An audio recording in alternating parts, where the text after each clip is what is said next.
Hey everybody, welcome to another episode of I'm Not Contained, but I Probably Should Be. We're in the kitchen, so you know what that means. Who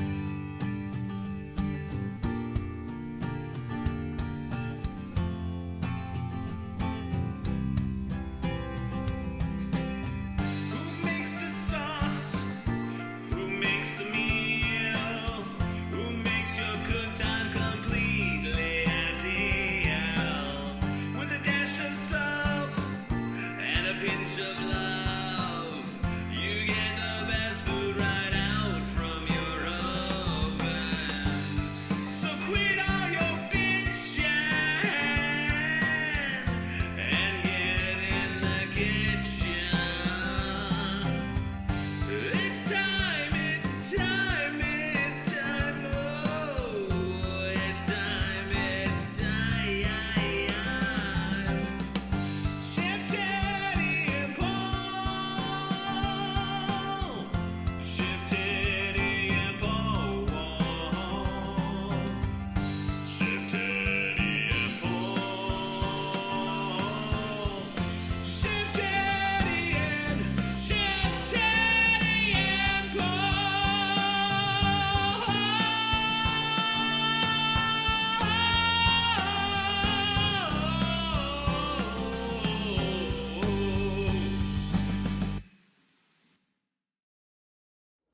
All right, welcome to another episode of Chef Teddy and Paul. Today we're going to be making a full pan lasagna. Amazing, beautiful, wonderful dish. So first thing you need to do is you need to locate the lasagna in the grocer's supermarket. I found mine at Costco. You need to remove it from the refrigerator case. Take it to the front of the store and pay for it.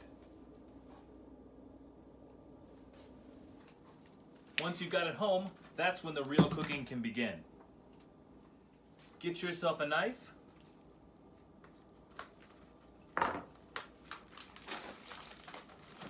Whichever brand that you get, make sure you be careful. You want to make sure you save your instructions because those will be important for later.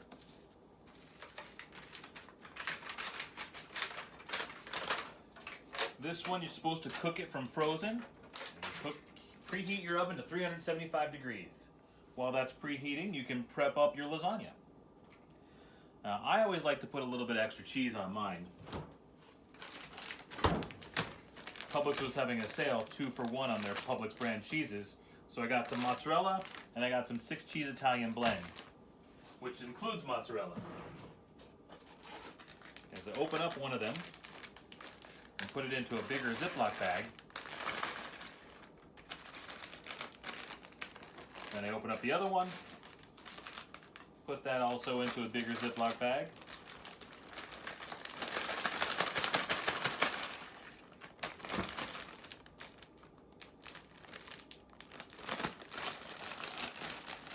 Make sure they're separated good and good.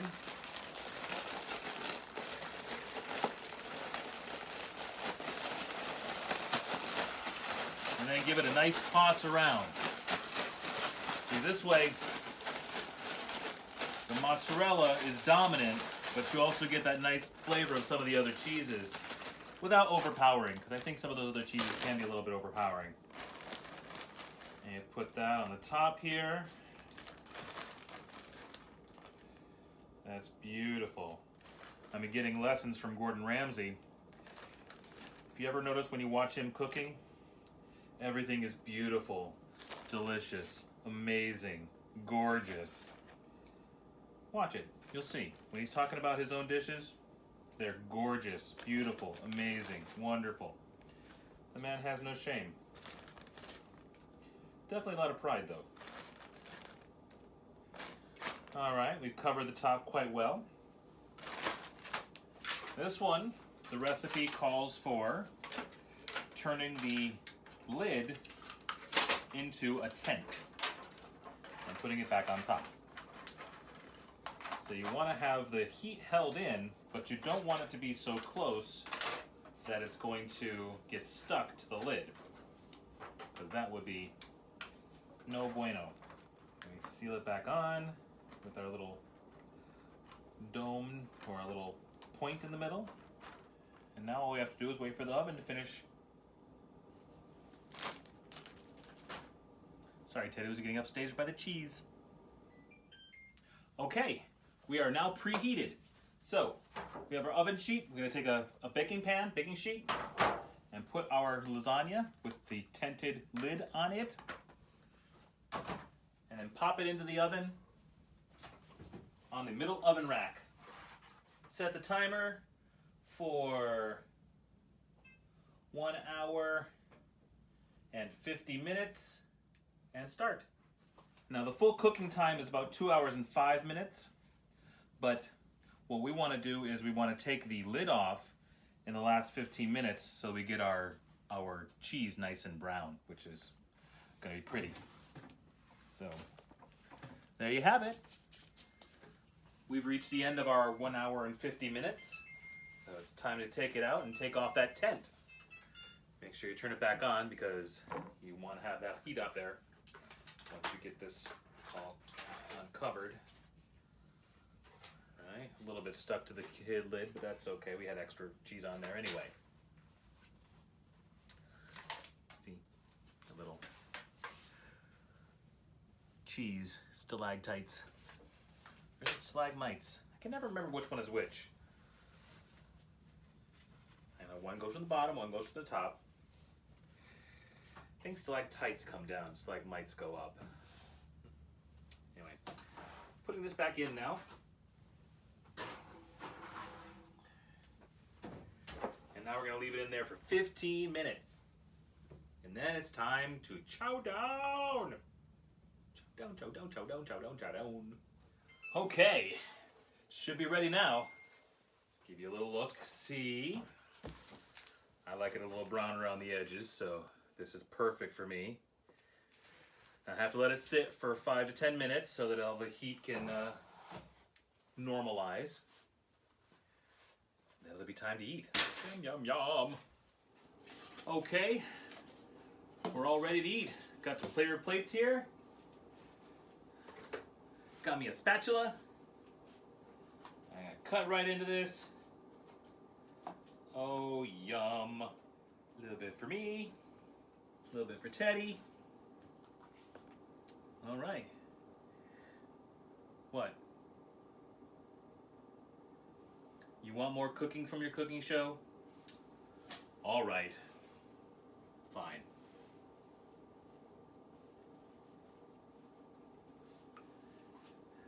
You asked. I grant.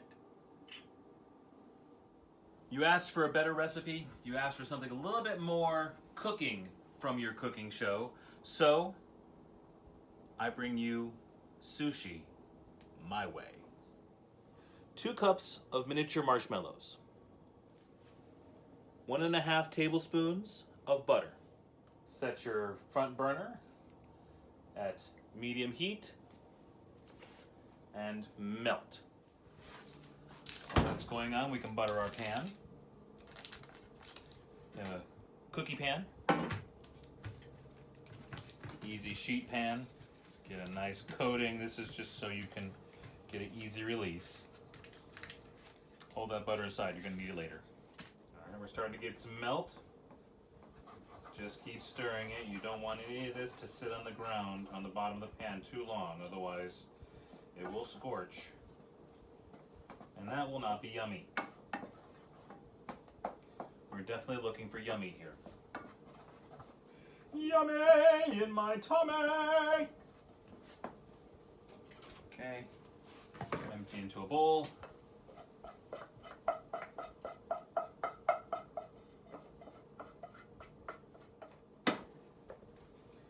And add your rice. Puffed rice, that is. Get it all mixed up in there.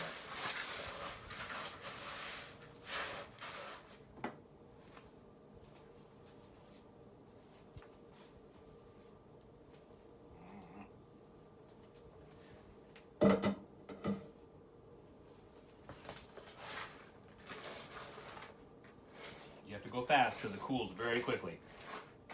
Once you're finished, dump it out onto your cookie pan. Coat your hands in some of that butter we put aside. Makes it much easier to play with. And press down into your cookie pan. Okay, now we've got that in our pan. We can work on our fish filling, which we're not actually going to make a fish. We want to combine 1 cup of softened butter, 1.5 cups of creamy peanut butter, half a teaspoon of vanilla extract, a whole mess of raisins, and 6 cups of sifted powdered sugar.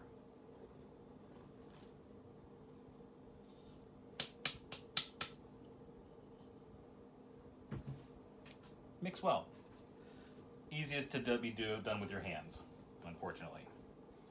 Very good. We have a nice dough. I'm going to take some of the dough.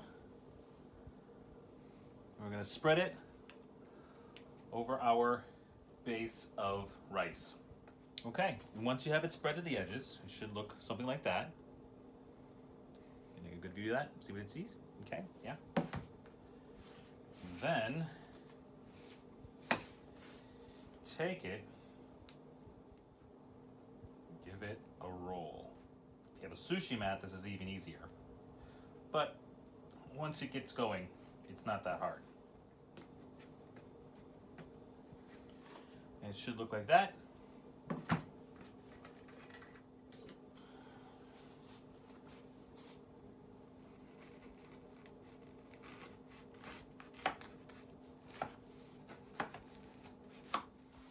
Now, what kind of restaurant only has one type of sushi? Let's make some more. Always got to have that variety. Same deal. 1.5 tablespoons of butter, 2 cups of marshmallows. Wait until they're completely melted down. And we can toss in our 3 cups of rice. In this case, Lucky Charms.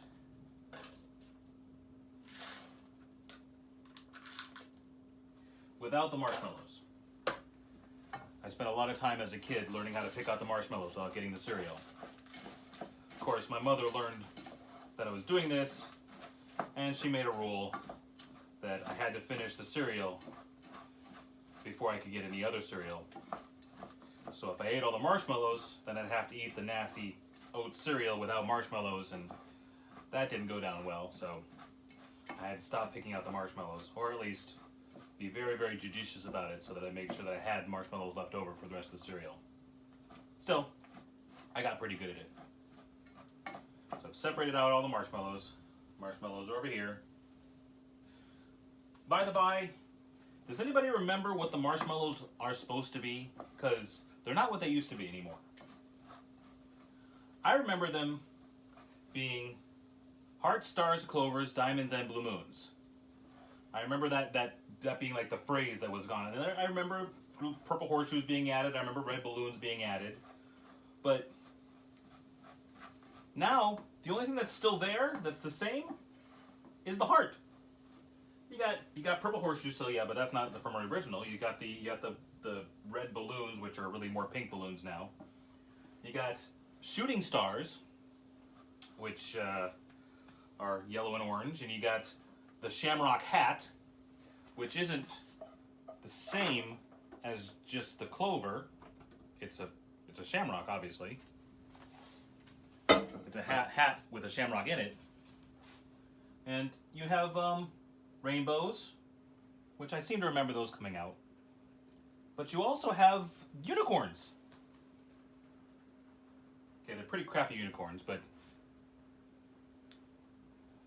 I guess it's supposed to be a unicorn with... Oh wait, here it is. There it is. Unicorn with the horn up here and the rainbow mane, and I don't get it. I mean...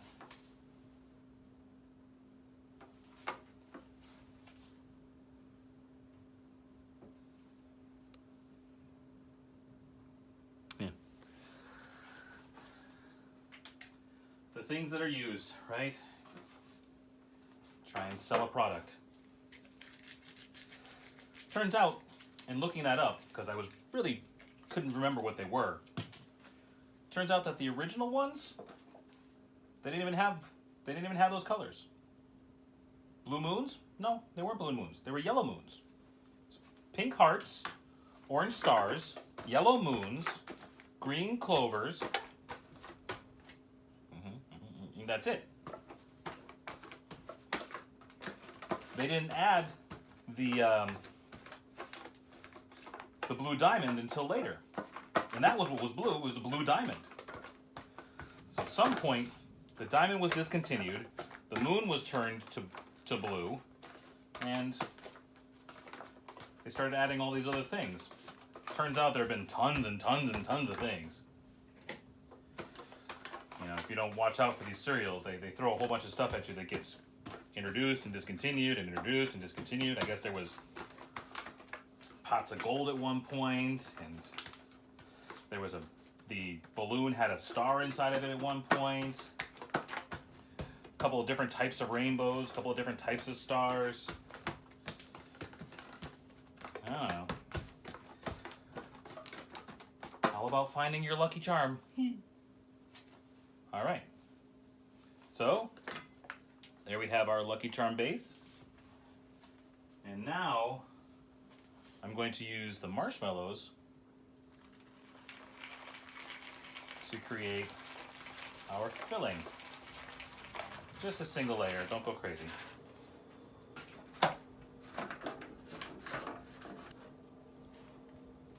Is 2 enough? I don't think so either. 1.5 tablespoons of butter. 2 cups of marshmallows. Medium heat. Butter our pan.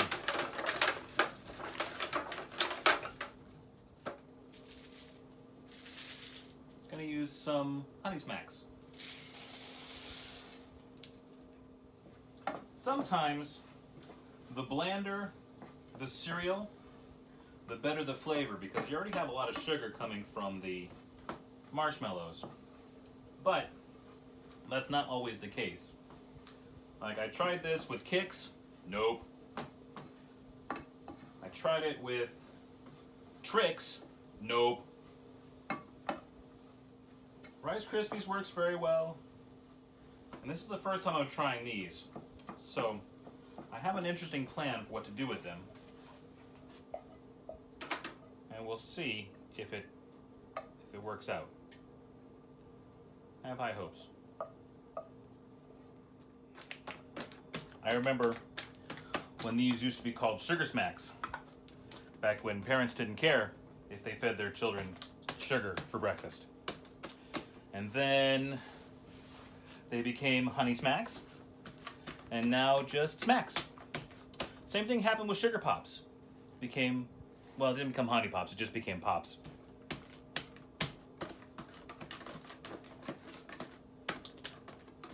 Sugar Flakes became Frosted Flakes.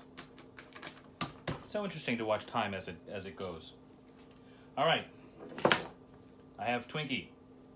I'm going to cut the Twinkie in half.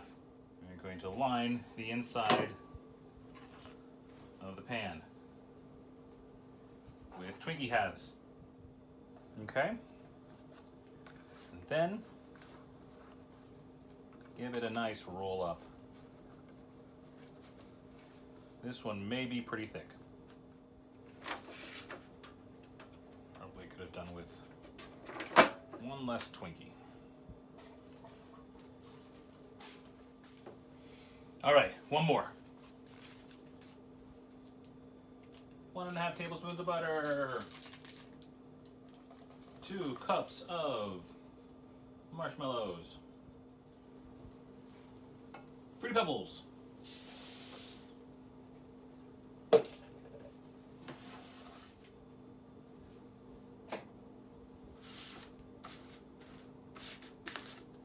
Owie. Careful.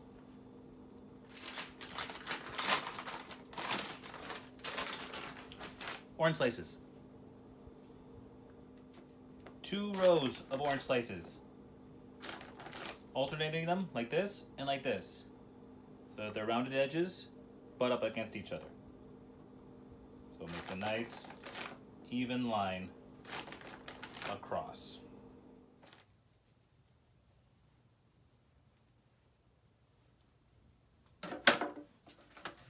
If you really want to get clever with these, this particular one, you could use Swedish fish, and then the illusion of sushi will be doubly so. But I'm not a big fan of Swedish fish, so I don't use those. But if you like that kind of thing, that could be very delicious. The cherry with the fruity pebbles, just as stark as the orange would be. Nice flavor pairing, right? I'm all about the flavor pairing. The smaller the cereal, the easier it is to work with. You'll find that as well. Some of the ones are harder to work with because the surface area does not make it conductive for holding together with the marshmallow. The smaller ones, of course, because there's more of them per square inch, there's more marshmallow per square inch, which holds them together quite well. So keep that in mind if you choose other cereals. I wanted to do Cookie Crisp at one point, but I don't think that'll work. They're just far too big. So it turns out after doing a bit of quality control, the Smacks version, not so good. So I am chucking those into the bin. It turns out that if you leave a cereal sitting for 2.5 years, even if it's in Tupperware, it's still not going to be good. So I have plan B for those. Our fourth batch. I was prepared for this because I knew that those were sitting, so I had a backup plan. My backup plan includes these bad boys. This is Twinkies cereal. Yes, it's a thing. I saw it at Walmart some time ago and said, you know what, I'm gonna get this because I just gotta see what it tastes like. And it tastes pretty good. It's still good. It's got kind of a, I don't know, almost like a honeycomb taste to it, but ramped up the sugar. So what we have to do here now is remeasure out all of our stuff. Which means grabbing a little bit more butter. All right, 1 tablespoon and a half. 2 cups of marshmallows. 1 cup. 2 cups. And 3 cups of the cereal.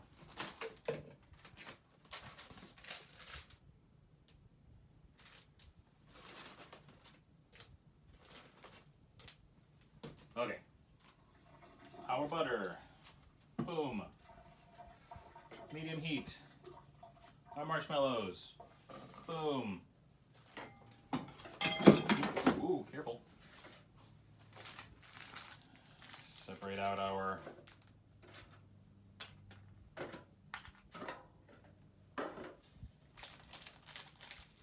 filling, which is still going to be Twinkie. Butter our pan.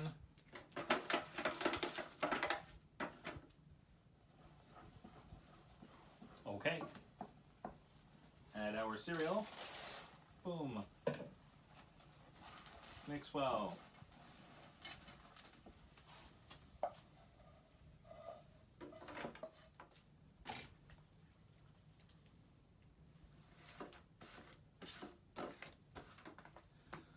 Super hot and kind of burny on my fingers. Not going to be very cooperative because of their size. Add our snack cakes. 2 rows, and see if you can get them to roll around. And this one You finish off with graham cracker crumbs. You can add graham cracker crumbs to any of them to make them a crunch roll. And here is our sushi. We have an Ohio roll made with puffed rice cereal and buckeye filling, served with a chocolate frosting ganache and a whipped cream wasabi.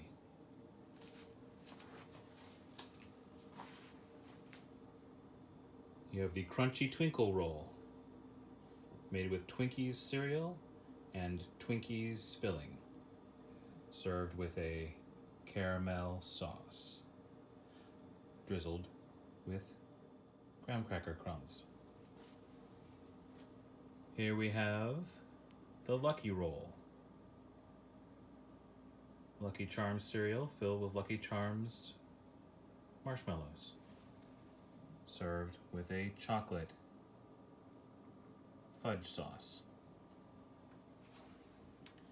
And the Fruity Roll, made with Fruity Pebbles and orange slices, served with a cherry jelly. Lovely. Just lovely. All right. Ta-da. All right, there we have it. That is my sushi recipe. I hope you've enjoyed it. We'll see you next time. Please remember, like, share, and subscribe. And that's it for episode 4 of I'm Not in Confinement, but I Probably Should Be. Especially after this. If I'm not dead. That's a lot. Alright, now I'm gonna go off and eat some lasagna, because hungry. Man, that's a lot.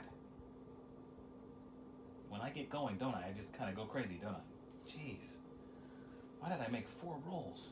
Damn, that's a lot.